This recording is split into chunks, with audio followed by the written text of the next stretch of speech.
Anong trip mo? Marami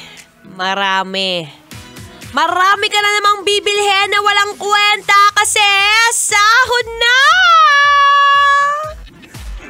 Ay nako ewan ko na lang talaga sa'yo.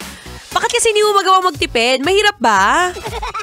Ano bang naramdaman mo pag nakikita mo yung wallet mo o kaya yung bulsa mo na punong-puno ng pera, bakit hindi mo magawang itabi sa bangko? O kaya naman ibigay mo sa misis mo, ipatabi mo? Kanina nga may nag-comment sa Facebook Live ko. Sabi niya, bago raw maubos yung pera niya, mas gusto niyang gastusin na lang niya para sa sarili niya. Kasi raw, inuunahan pa raw siya ng asawa niya. Tapos yung asawa niya, ginagamit sa pambili ng lipstick, pambili ng mga pampapaganda. Nakalimutan na raw yung anak at saka asawa.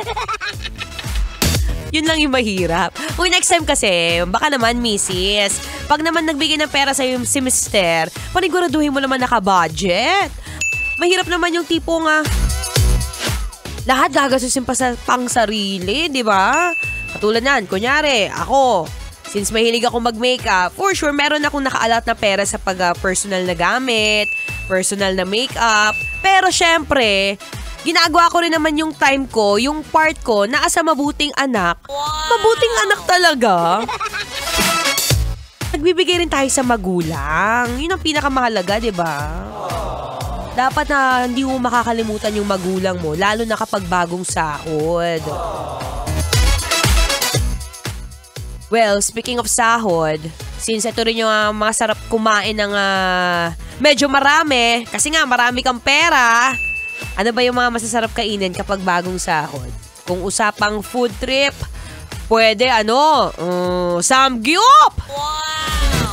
Madalas yung mga nagsasamgyup ngayon, ay nako, at hindi ka naman nagkikrave, pero dahil meron kang pera, may budget ka, kakain with tropa. Tapos yung iba iti-take out. Oy, bawal mag-take out sa samgyup sala na. Nako, sinasabi ko sa'yo, pag nakita ka ng waiter, ewan ko na lang, baka mamaya hindi ka na pabalikin kahit gaano ka kagaganda. Teka nga, try ko mga minsan yun. Mag-take out ng karne, tapos ilagay sa tumbler.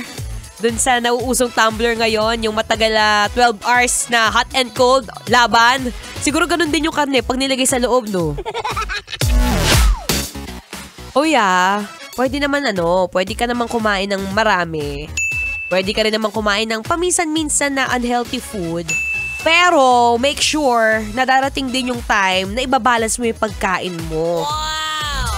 Lalo na ako as a marathonee, tao na mahilig tumakbo, as a marathoner, dapat of course, kapag kumakain ka ng marami, bawiin mo rin sa exercise.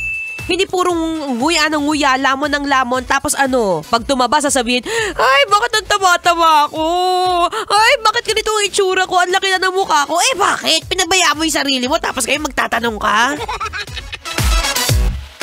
Siguraduhin mo na kumakain ka rin ng masustansya. Healthy! Masarap sa katawan. Ay, healthy pala sa katawan.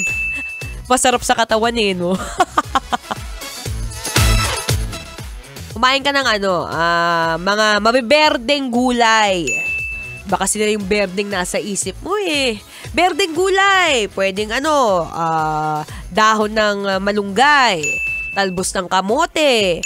O sa mga tao namang hindi mahilig kumain ng gulay, katulad ni Ma'am Nicole. Naku, Ma'am Nicole pag nakikinig ka ngayon, alam ko na hindi ka mahilig sa gulay. In-expose yarn. Pwede nyo naman bawiin sa tubig. Tubig-tubig na lang. Tubig, siguro 8 to 10 glasses of water each day. Yan ang pinakamahalaga. Uminom ka ng tubig para hindi ka ma-dehydrate. Hirap kaya ng ma-dehydrate. Lalo na sa akin, tumatakbo. Ay, nako. Dapat lagi ako may baong tubig, may baong extrang energy bar. Yan, sa mga mag-weekend ngayon, lahat naman tayo mag-weekend, of course. Depende na lang kung sobrang sipag mo, hindi ka na matapos magpahinga dyan. Pwede kahit walking, pwede nang as exercise yun. Pero naman, wag naman yung tipong walking na lang, 10 steps, 50 steps.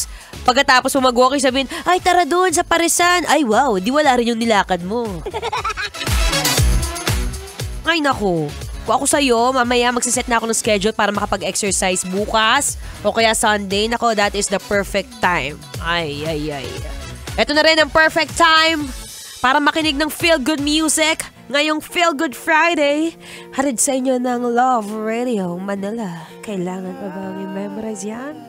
Basic. Kailangan pa bang i-memorize yan?